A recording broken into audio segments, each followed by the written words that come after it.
All right, everyone. Welcome. It is Friday, and you know what that means? It is time for manufacturing e-commerce success. Oh, I am excited to talk with our guest today because we are going to be learning how the NTMA is crushing it for their manufacturers. I'm one of your co-hosts, Damon Pistolka. That pretty gentleman right over there is Kurt Anderson, and he's going to take it away from here. Kurt, let's do this. Hey, thanks, brother. Hey, Damon, how's your week going? You doing okay? You surviving? It's going great. You're going great. Well, man, I hope I hope you're ready for this one, man. It's like you're gonna want to run through a wall when we're done here. So, all right. Whew. Are you guys sitting down, Damon? Are you sitting down? Sitting down. Okay. All right. Let's do this. So, hey, I'm going to give a big introduction to our dear friend, the one, the only Dan Ott. Dan, happy Friday. How are you, dude? I'm doing great, guys. I'm doing great. Thanks for having me. Absolutely. So, all right, we're here talking about the National Tooling and Machining Association, NTMA. We have tons to uncover. We might be talking about a little wedding that's going on later today, but we'll dive into that later. Dan, before we dive into your superpowers, all the amazing work that you guys are doing at NTMA, I have a little question for you. Yeah, lay it on me. As a little guy growing up in Northeast Ohio, you're through and through Ohio guy all the way, right? As a little guy growing up in Northeast Ohio, who was your hero? Who was your hero as a little guy growing up? It depends on how little we want to go here. How little you want to go? So to date, and this is going to seem very sentimental and kind of mushy. My dad has always been my hero. Nice. He is a guy who, no matter what it was, he always made it to every single one of my practices, every single one of my games, which is something that I hope to be able to give to my son growing up. I don't plan on missing anything. But then if you want to go a little deeper, like every Ohio guy that grew up in Northeast Ohio in the mid-90s that was a football fan, Eddie George might as well be a god among men to me. I like that gleaming scarlet and gray, the silver helmets that I watched when I was like 10 or 11 years old, and the big shoulder pads, the hiked up jersey, the half shirts.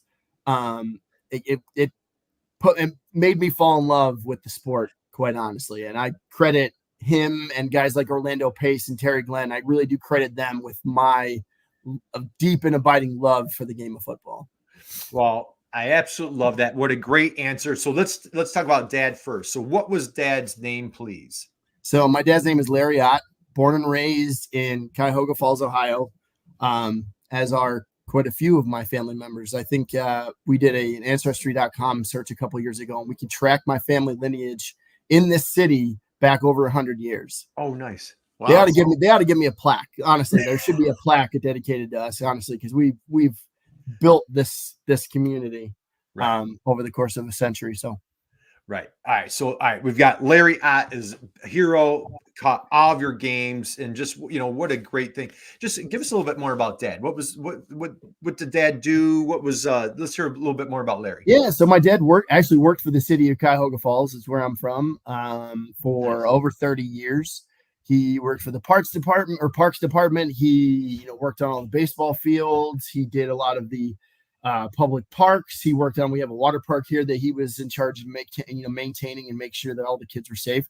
So he was, the classic, like, dad that never grew up kind of a thing, like my mom always makes the joke that he was one of her 3 kids. Me and my brother were always, the kids of the family, but my dad wasn't necessarily that far advanced as far as maturity goes. He was always the one encouraging us to like put on, get on our skateboards on our bellies and then, take on down the hill and full on street luge. And, he was always the get dirty kind of, go out there and just cause trouble coming home from work. I swear to God, this would be something that's like seared into my brain. When my dad came home from work, there was one word that came out of his mouth every single time he came home from work and saw my brother and I. He'd walk in the house and go, dudes, and we'd all come running. It was just like the 3 of us were like the 3 amigos. That is awesome. What a great story, man. What a great tribute to your dad. Just, thank you for that. And then, so we're putting Larry on the pedestal, and then how about Damon? I can't let Eddie George go by. So no. For the record, 1995, November 1995, I was sitting I had great seats. I was watching this little team called Ohio State. They were playing Illinois, and my friend Eddie George rattled off. How many yards, Dan? Do you remember? 314. 314 yards. I was in the stands for that game, and that sealed the Heisman that year for Eddie George. So I can probably, and I won't do it, I can probably recite for you one of the calls that Brett Musburger had when he broke it for, I think it was over 60 yards in the third quarter. Fun fact, Kurt, he didn't play at all in the fourth. He didn't play it all in the fourth. He rushed for 314 yards in 3 quarters of football. Yeah, and they pulled. And I'll tell you, I was there that day, and what a fierce leader, and great pro, just a great role model for the community. Oh, yeah. Just a wonderful dude through and through. And so, I absolutely love that. So, all right, so let's dive in here. So Dan is so Larry's your hero, big Buckeye fan, Eddie George, so on and so forth. Let's move forward. What'd you do post college? Like, I'm dying to hear you're such a fierce advocate for manufacturing. Why manufacturing? I know you've got a great story. Let's hear. Well, that's an interesting one. And I think my story is more common than I think it was. But, I came out of high school and immediately, like, I played football in high school, and, my family had always kind of instilled this line in me and said, if you're good at something, try to use that to move yourself forward. If you're good at football, maybe try to see if that can put you into college, maybe see if that's the way that you can do that.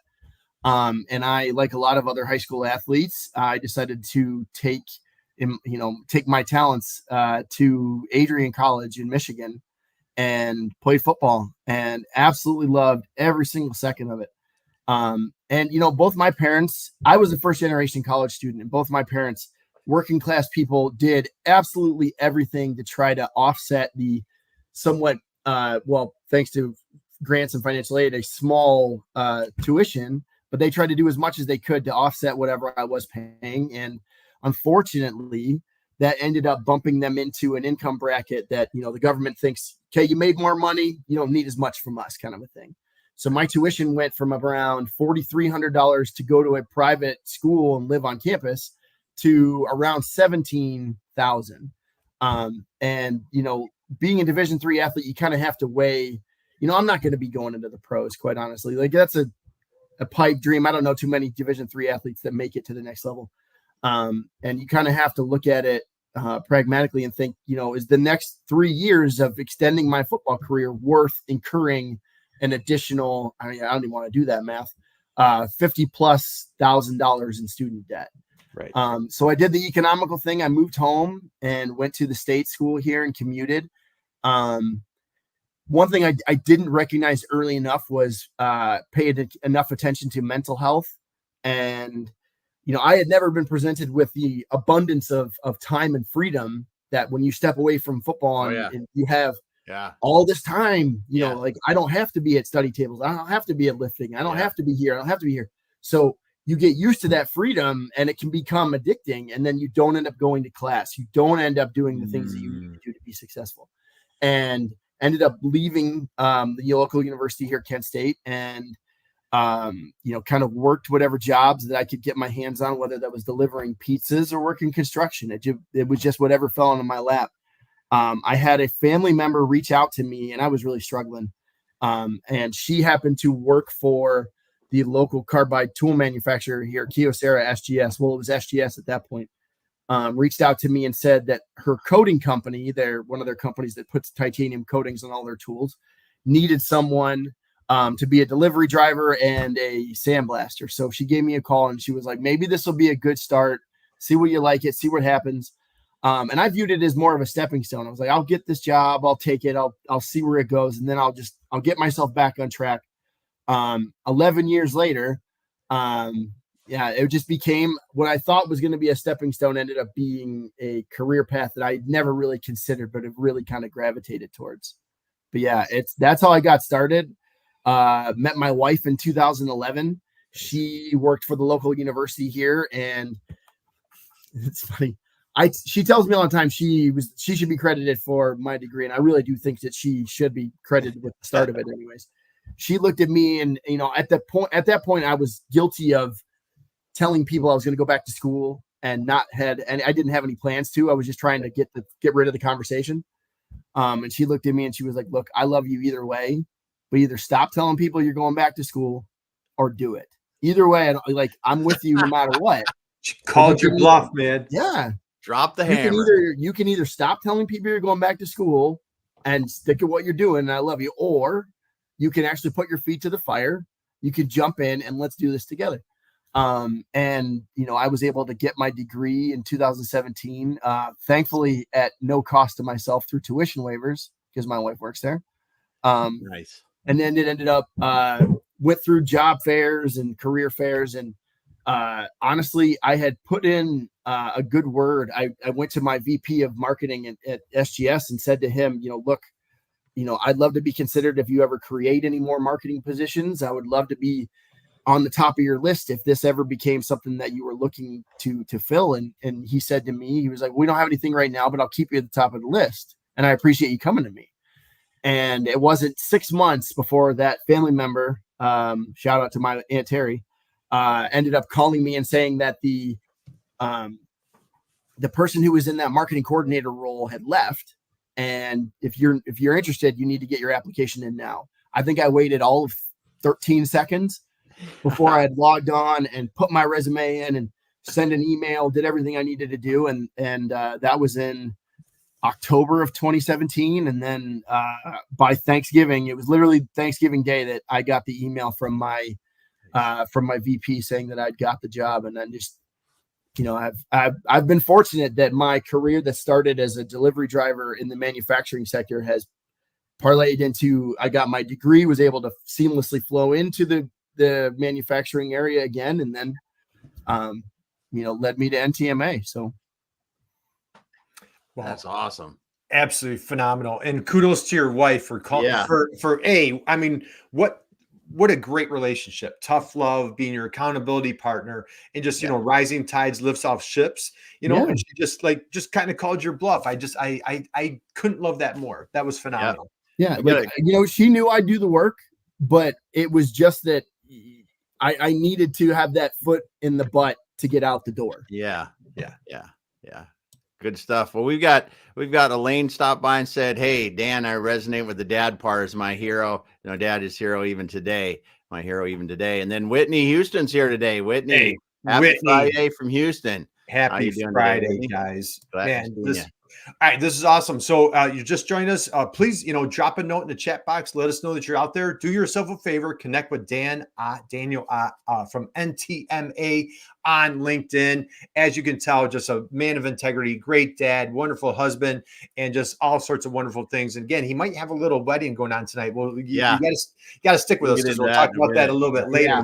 Yeah. So, all right, Dan, let's bring this up to the point. So I believe 2023, you found your talents, your skills, your passion at the National Tooling and Machining Association.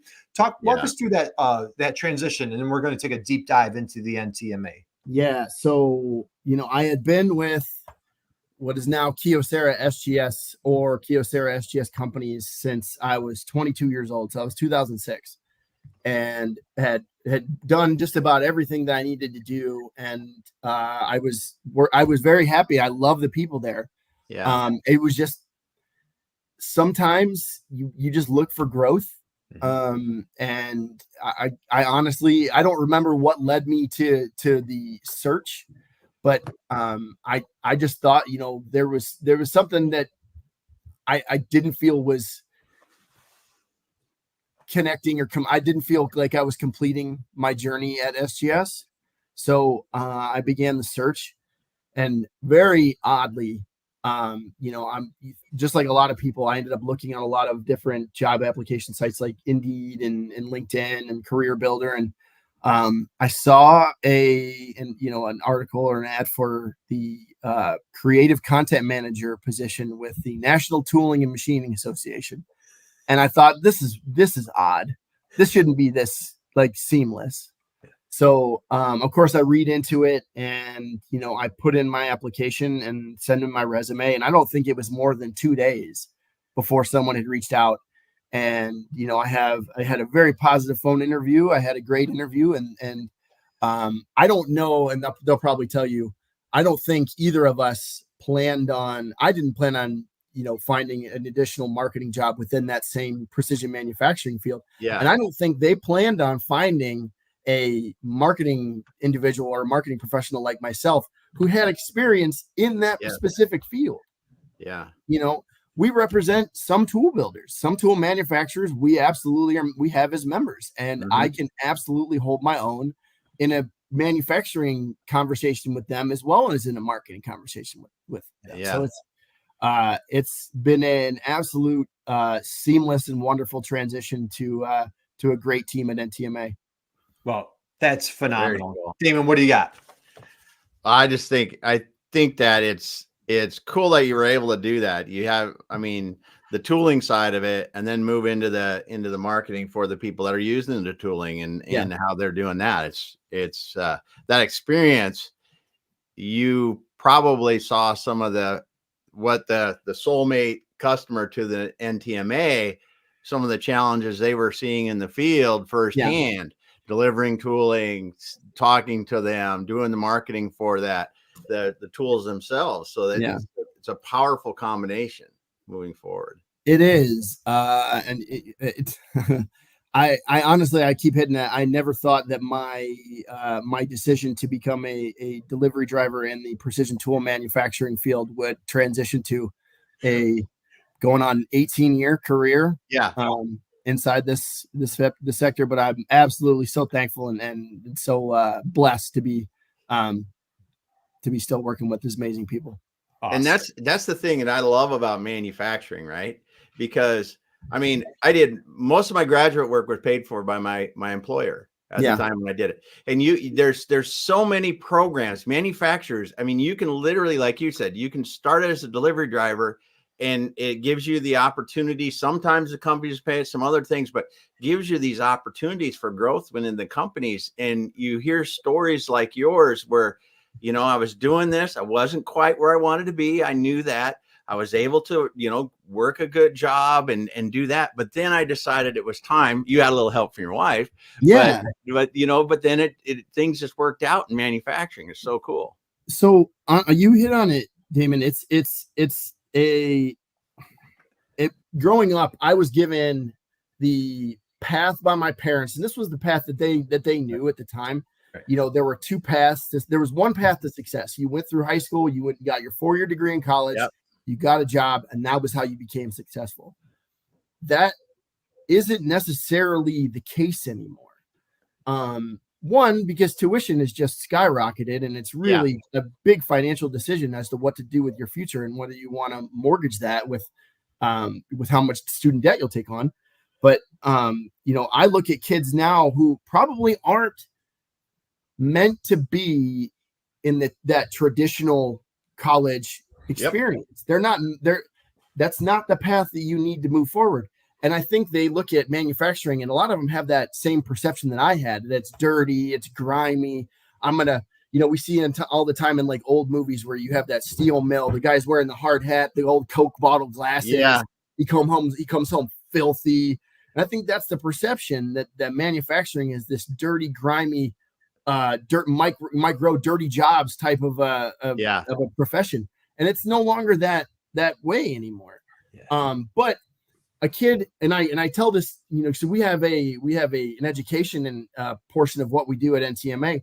I tell kids all the time, you know, in my coaching and in my passing, you know, I tell them, if the college experience, if you look at college and you don't think that this is the right path moving forward, take a look at manufacturing. Take a look at some of the companies that are in that sector. One, you get it, you get a job right out of high school and you're earning a living wage. Yeah. Right now, you're earning a living wage right now.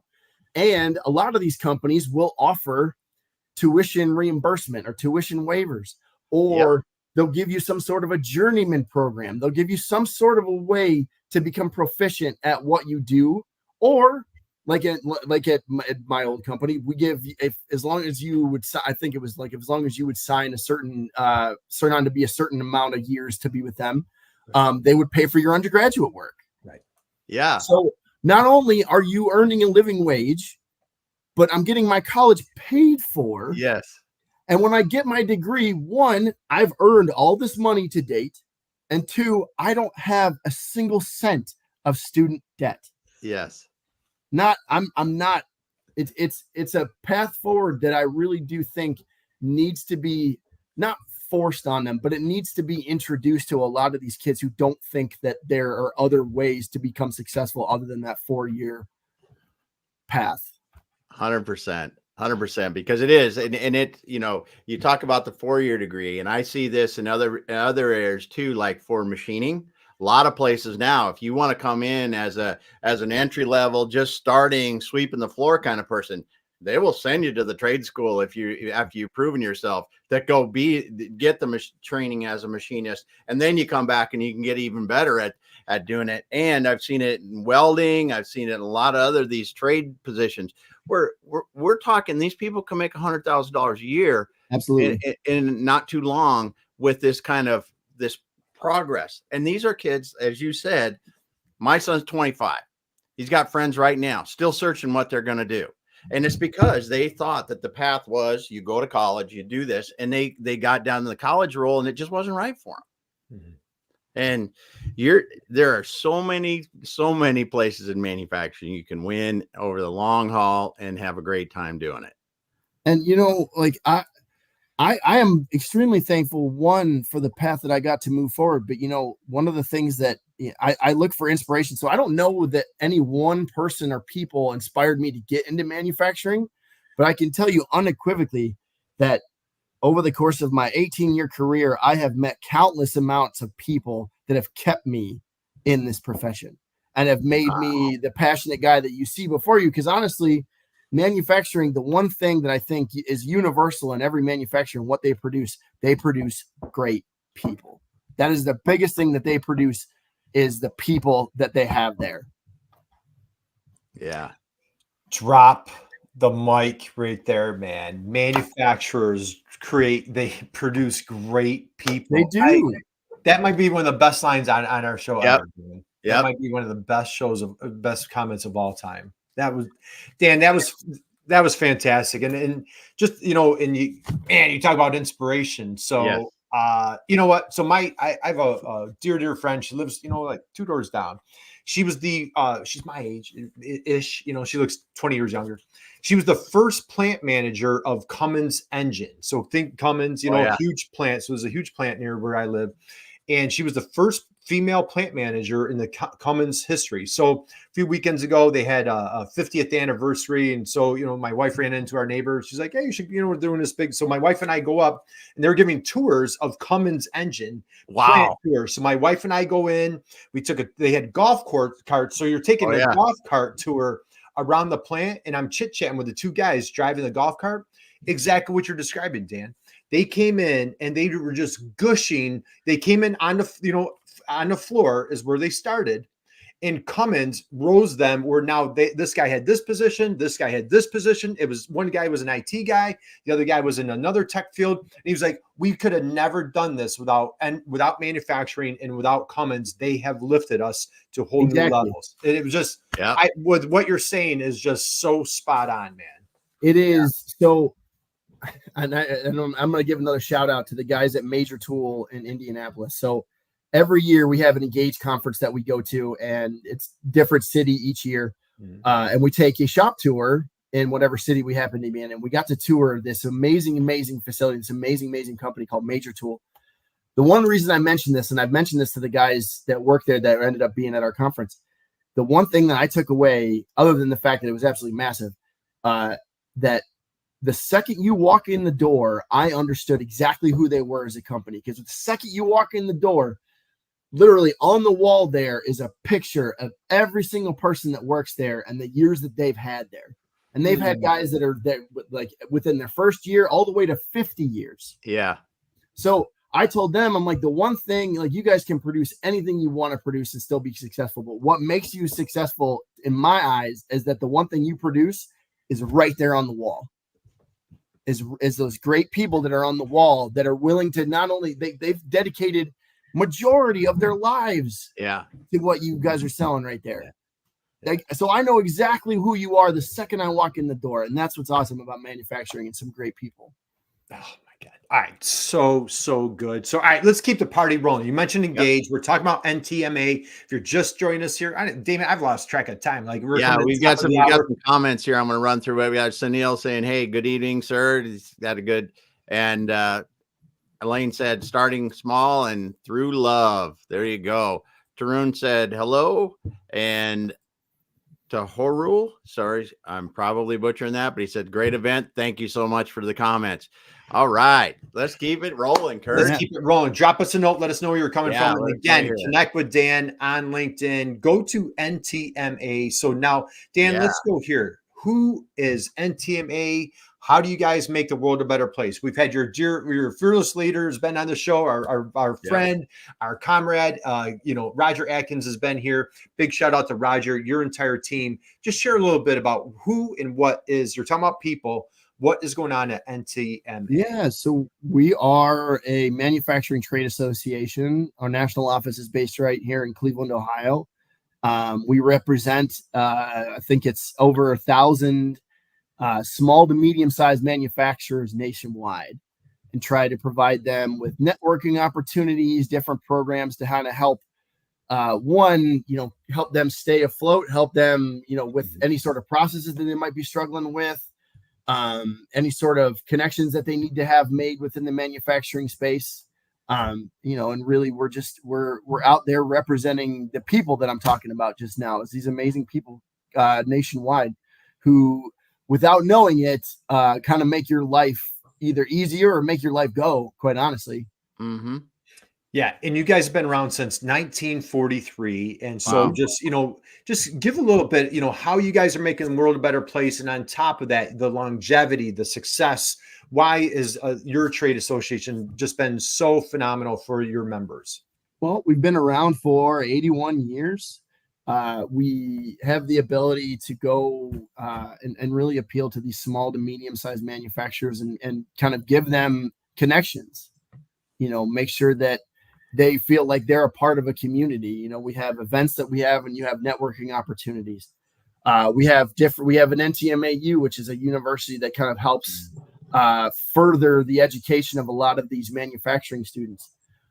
We have advocacy programs. We have an arm that kind of, puts manufacturing at the forefront of political discussions and trying to see what, where the pulse is and where the things are going. Like last week's, R&D tax credit vote, that was something that we were really pushing our members to get a hold of their senators and put forth, the effort to try to see that manufacturing is successful going into the future. We're one of many trade associations, but we're one that really has the manufacturing, the heart of manufacturers in mind. And we try to do our best to make sure that we're not only successful, but that the industry stays strong and stays afloat and, moving forward. We're still as big and as prominent as we were back in the 20s. Yeah, I love it. If you don't mind, Daniel, I'm going to grab your website real quick and just let's throw that up on stage here just so people can take a peek. So, hey, I recognize that guy. How about this guy right here? You guys are working, and again, you're talking about the university, talking about workforce, advocacy, all sorts of wonderful things. So again, here's the NTMA website, National Tooling and Machining Association, been around since 1943. You can go to their website, check out all their things going on. Let's go here. If you don't mind, I want to pull up and let's see, where was it? Right here. How about NTMAU? You'd mentioned this real quickly. Talk about how you guys are helping folks to fill that gap. So we view, like efficiency is a big deal. So I'm a big proponent in hiring the right people, not just hiring a body. NTMAU is the arm that we use to further the education and further that right person. So that when a manufacturer hires someone that comes in and say is a tool manufacturer for say, and is running a Walters machine, instead of running one machine, he can run 5 machines. Or instead of, he can run, CNC on a Haas machine. He can run, there's a lot of different things that NTMAU offers to further the education of a manufacturing and specifically a CNC manufacturing professional. So they come in and they're able to take advantage of some courses, some tuition, not tuition, but some textbooks, and really just kind of educate them and help further their career in manufacturing. Yeah, I love it. And so, Dan, let's go here. So let's dive into like your role specifically. You're just a brand advocate, kind of being the big football guy that you are. You're a bit of the cheerleader, not only for the NTMA, but also for manufacturing as a whole, the tooling and machining industry as a whole. Just share a little bit on like your role and like why you love what you do on a daily basis, how you're helping getting the word out. Well, so a big kind of theme that we have during this year, it's called telling your story. So my job as a marketer, when it comes to the NTMA, because we have 1,000 small to medium-sized manufacturers nationwide, a lot of them don't have a marketing arm. A lot of them don't have, or they don't put a whole lot of focus on marketing. And one of my goals is to help these small to medium-sized manufacturers tell their story. You give me a mic, I'll talk your ear off. You ask me where I come from and everything like that, I'm going to give you, I won't even go cliff notes. I'll go full deep dive. Yeah. One of the things that I've noticed is that that's universal amongst a lot of people, and they're just waiting for the time and the vehicle to tell their story. So as a marketer, when it comes to these people, is just allowing them to tell you who they are and being able to kind of give them the best path forward.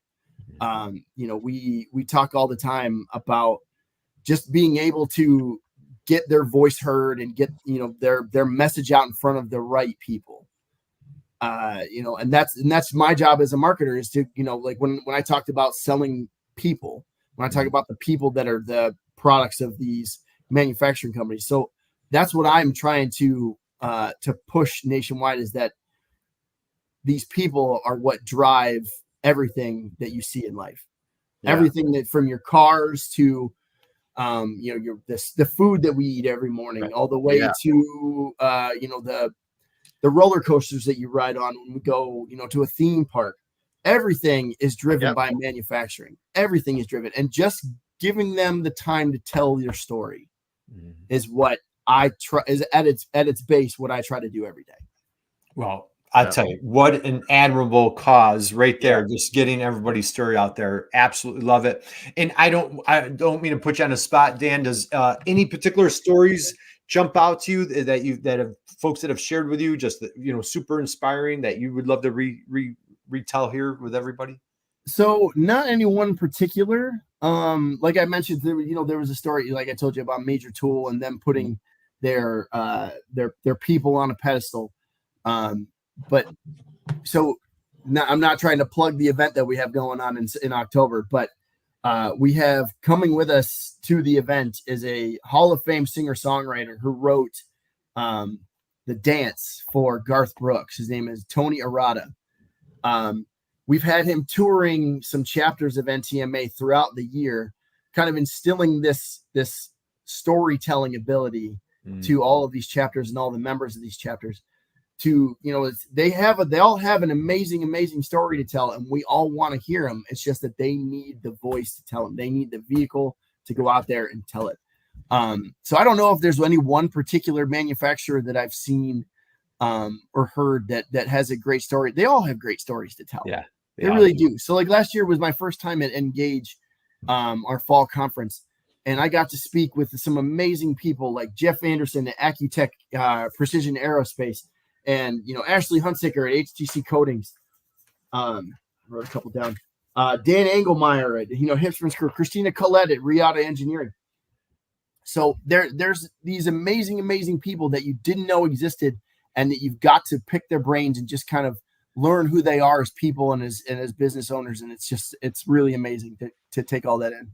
Yeah, and you guys do a great job promoting your events because I see, my buddy at Ripley Machine, Andrew, he's constantly posting, chapter events and, so around the country, as you mentioned, you guys have different, regional chapters that for that small manufacturer, that 5-10 person, they feel alone. They're like fighting relentlessly, trying to get their business off the ground, keep staying viable. And it's just great how you guys bring that community together. You can bring that, the brand advocate, tell their story, get their message to Congress, like all these roles that you guys play that just, as a on our own, you just can't do it. Damon, you always use that line, that one kind of, one to many. Well, when you join a trade association, now you've got some muscle behind you, Yes. And you get the resources, like you said, connecting people to resources, because we work in our businesses all day long. Mm-hmm. And if I'm sitting there in a machining company, running my machining company, and I need help with something that's outside of machining, could be business related, could be legal related, could be HR related, something like that. Having the association behind you, they go, oh yeah, these are the people that we've seen help our other members, and they've become highly recommended, kind of thing. Or, there's so much value in that when you can put that together and help your members like that. And it's, I'll take it one step further. When you become a member of NTMA, you got muscle. You really do, like you said. But a step that needs to be taken by more members of ours, it's get involved, get engaged. Yeah. Mm-hmm. They're our most successful members are the ones that we see all the time that really do put their best foot forward and really do. It's very easy in manufacturing, especially, to kind of look at things as time spent off the floor as time lost. Yeah. And that, that may be true in certain instances, but the more that you become invested in the opportunities and the programs that we can provide, the more successful you're going to be. I promise you. And some of the people that I've mentioned just in the last couple of seconds are the ones that take advantage of it. Are the ones that I don't have to worry about seeing at conferences. The ones that I don't have to worry about not seeing on cohorts that we have, or not wanting to, get involved with some of the affinity programs that we have to offer. It's like going to college. Like when I went back to college, I was successful because I got involved.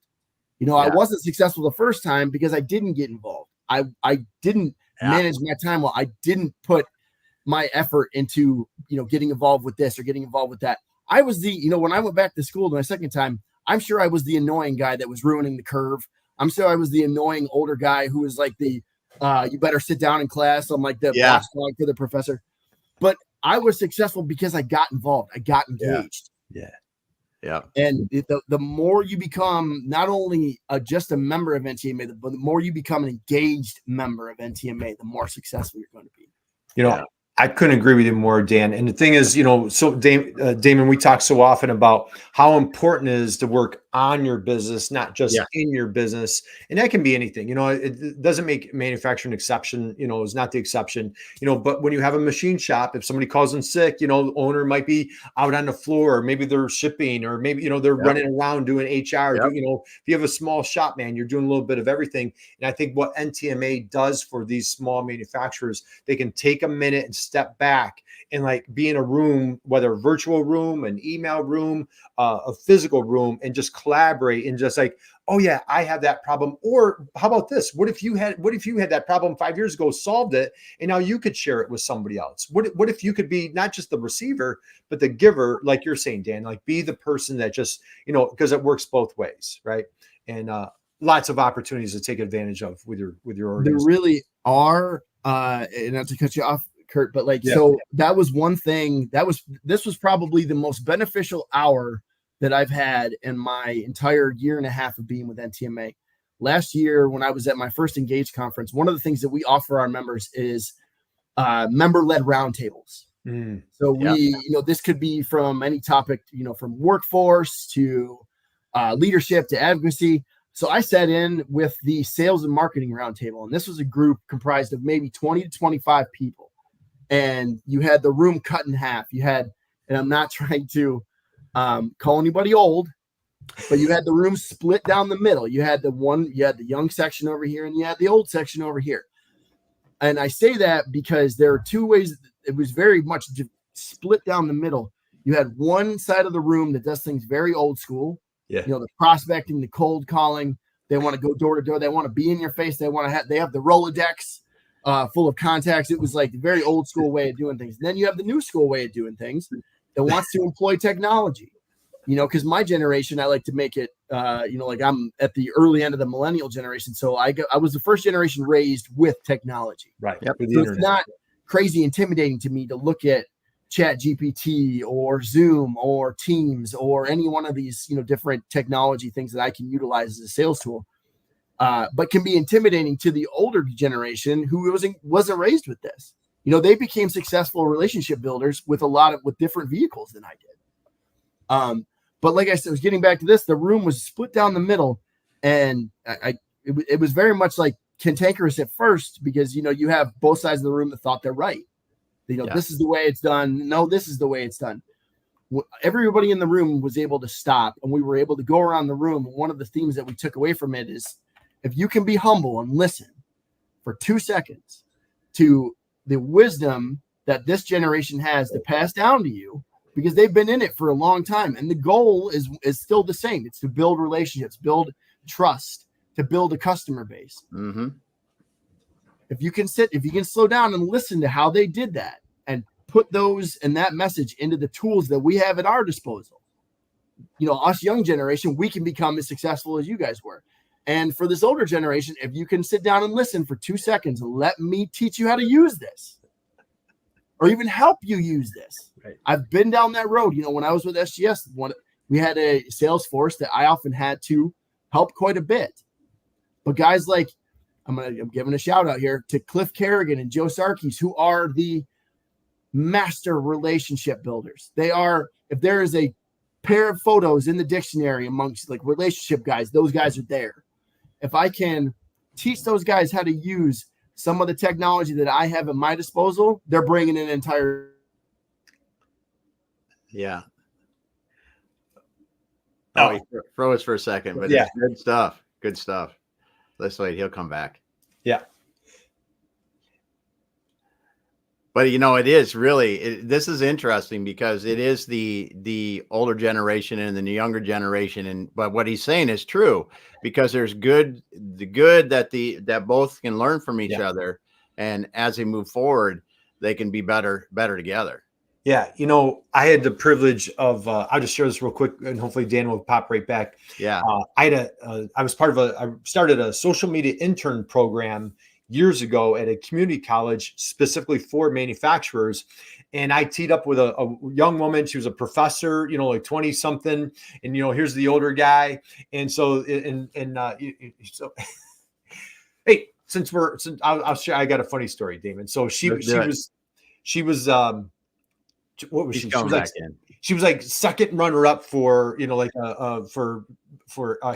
is. I'm back. I don't know what happened. Yeah, it does that once in a while. So Kurt was telling the story. Yeah. So, all right. So anyway, Dan, what I love what you're sharing is we were just trying to fill in a little bit while you're gone, and we'll start winding down. We were just talking about the value though that kind of conversation brings between the older and the younger people, because as an older person, you don't know the technology. And the other thing that Kurt and I talk about a lot is, as an older person in generation, you're removed from today's buyer. I mean, let's face it. Not many people like that are Kurt or my age are still buying the kind of things that machining companies make. I mean, it's buyers at organizations that are doing that. Those people are more your age. And if we listen to both sides and use the tools to build those relationships and learn those tools, everybody's better in the end. Absolutely. Yeah. So, because Damon, it gets a little tough when you and I walk around with our phone books, we're trying to get those I got the old, and I'll bring them up here. I've got the old Thomas guide. Yeah. I got nobody the Thomas guide phone book. The Dan. So Dan, did you freeze again? Yes, he did. Oh, there he's coming back. He's coming back. All right. There he is. Dan, I'm here. I swear I'm not doing anything. Okay. So, good stuff. Well, anyway, all right, we'll start winding down. So, I'll just finish it real quick. So, Damon, I was running a social media intern program for manufacturers, and what was the beauty of it was so amazing. You had baby boomers and Gen X business owners working with these freshmen and sophomore. At the end of the semester, we do this big celebration, and we'd bring in the manufacturers in the room. The president of the college was there. It was just this wonderful celebration. And I can't tell you how many owners would stand up, to your point, Dan, in humility and say, I can't believe how much I'm learning from this 18-year-old on how to do these things. But the 18-year-old had the opportunity of just, being mentored and, this wisdom from, the owner. So I love what you're saying on that room, what you're describing. That just is so spot on. Dan, what else you got? It is invaluable that we take a step back sometimes and we just listen. I think so often we're so programmed to be opinionated and just throw out, I learned how to do this and I learned it, it's going to be easy. Here, let me show you how to do it. Just take a step back, stop what you're doing, and just listen for a second and just admit that you don't have all the answers.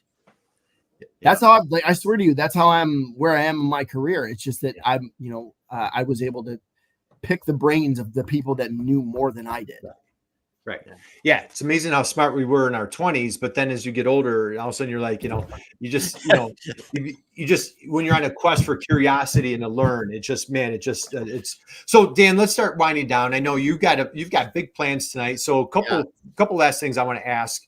So let's go here. Dan, super excited for the future. You've got a big Engage program coming up. Do you want to just share a little bit on where, what's happening with Engage? What's going on there? Yeah, so Engage is happening in Nashville, Tennessee, October 16th through the 19th. Nice. We are going to be hosting what we hope is a good amount of manufacturing professionals nationwide. And we have, I think, 6 speakers coming in to do a bevy of different general sessions. That's, from everything from workforce development all the way to we are actually recording a live podcast the last day we're there. So we have 4 big manufacturing influencers, Tony Gunn, Andrew Crow, Megan Zimba, and Paul Van Meter, who are all giants in the manufacturing space and are giant advocates for the manufacturing space. So the Gun Show podcast specifically will be recording live the last day we're at Engage. So that's going to be something that's going to be amazing. Another thing that we're going to have, and this is very topical right now, is that we're going to have 2 political lobbyists. They're going to be there to kind of give our members and whoever decides to attend a bit of a snapshot of where the pulse is a month away from the election, kind of give you what they think is going to be happening, kind of the repercussions of whatever comes down the pipe. So these are just things that I think that are things that you're not going to want to miss. I don't know if we're going to have these guys back next year. I don't know where I'm going to be next year. Nobody does. Yeah. So take advantage of this now. I know I'm plugging this event. It really is invaluable. I really do think that the networking opportunities and some of the things that we can offer our members conversational wise are things that you're not going to want to miss. Yep. So it is a great event. Like I said, October 16th through the 19th. If you go to our events page, we have a registration link if you want to take a look at some information. For those people listening in who are on the fence about joining NTMA, do us a favor, put a toe in the water. Yeah. Yep. So if you go to, Kurt, if you were to go to manufacturingengage.org is the actual site address. But yeah, Engage 2024 is in Nashville. If you're on the fence about joining NTMA, come to the event. Yep. See what we're about. Talk to some people from myself all the way up to the top, Roger Atkins. We're all happy to talk to anybody who comes, and just listen to what we got to say. If you feel it's for you, we can help. We can put that muscle behind your company there. Wow. I love it. And Dan, I'm sorry. Did you want me to click anything else? Did you want me to show? No, I mean, so like you've let it right there, Kurt. Like, so, Engage 2024. And just 2024. So much meat on the bone, and again, we have no skin in the game. Just, we're just huge advocates of what you guys do. Just love the passion, love what you and Roger are doing for, your entire team. We know your members. We are dear friends with Megan and Paul and Tony, so that is just wonderful that you're having these great speakers or doing a podcast, great speakers. You're having lobbyists literally, 3 weeks, hardly, right? 3 weeks before this huge election. So there's just so much value that it's just impossible for a small entrepreneur. I don't know when that opportunity. Yeah. There we go. Okay. All right. Awesome. Dan, let's wind down. So I know you've got a big event tonight. Before I let you go, I'd love one last question for you. Best business advice that you have ever received or that you would love to pass along to our listeners today. What is the best business advice? Did we lose him? Man, Damon, what's right there? But Damon, what's the best? Man, we're like on the edge of he was about to drop it and then we lost him. I should have wrapped up. Yep. What's the best business advice, Damon Postolka, that you've ever received? Oh, think twice before you invest in capital equipment. In business, not in manufacturing. That's the big one because everybody loves new equipment, right? Right. And to the bane of every manufacturing company, if you're an equipment junkie, you can get it funded. They'll drop it on your floor. You get this big $1 million piece of equipment, and then you go, oh, I guess we're going to have to run a lot of product through this to make money. And I still remember my first mentor, Don Bender, because I was fresh out of college and I was like, whoa, we should get this machine. We should get that machine. And he said, we really need to think about that because you got to think about how much we have to produce to pay for that equipment. Yeah. That was just the best advice I ever had. Kind of the measure twice, cut once. Is that along those lines? That's the way it goes. So all right. So I don't know if Dan's going to be able to join us back here. So this was going to have to wind up. Wonderful session today. So we'll wind down. So Damon, thank you for joining us today. Again, guys, check out the National Tooling and Machining Association.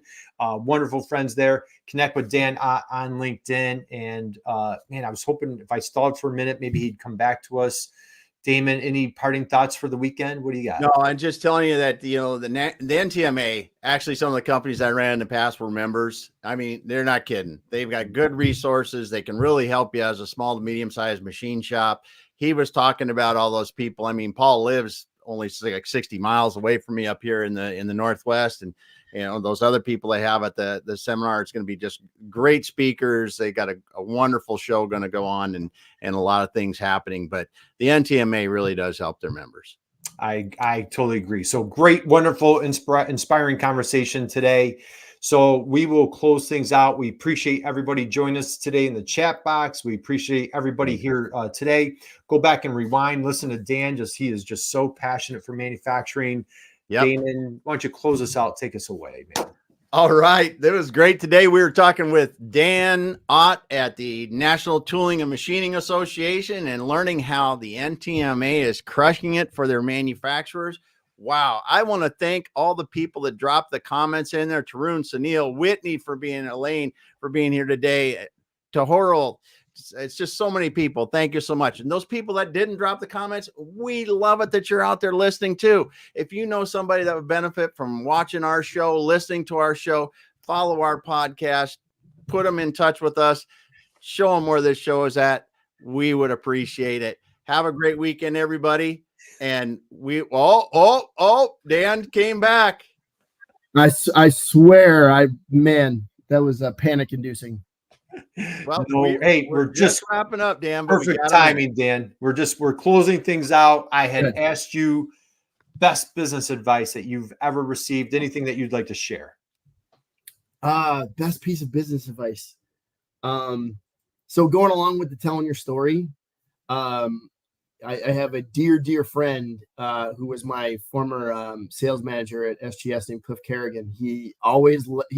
His best pearl of wisdom that he ever left me with was ask the question, tell me more about that. Anybody, business, doesn't matter what the conversation is about. Tell me more about that. And it leads to a greater conversation. It leads to a bigger conversation. The other pearl of wisdom that I've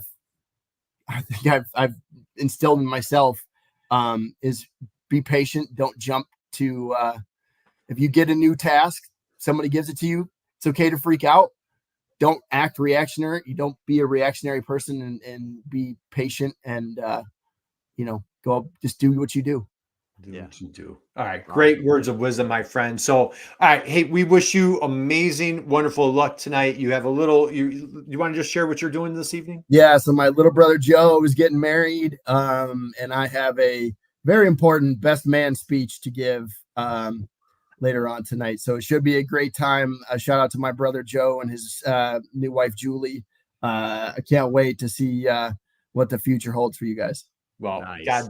God, hey, we wish you, your brother, your sister-in-law, just tons of just wild success. And Dan, good success to you with your speech. We can't wait to see the recording of it. So thank you for joining us today. We appreciate you. We thank you for your support, everything that you guys are doing for manufacturers at NTMA. Incredibly inspiring. Thank you for taking the time out of your busy schedule to join us today to share your word.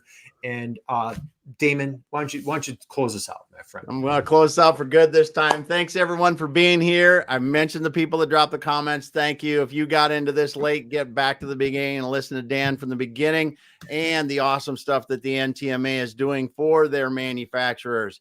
We will be back again next week. Have a great weekend.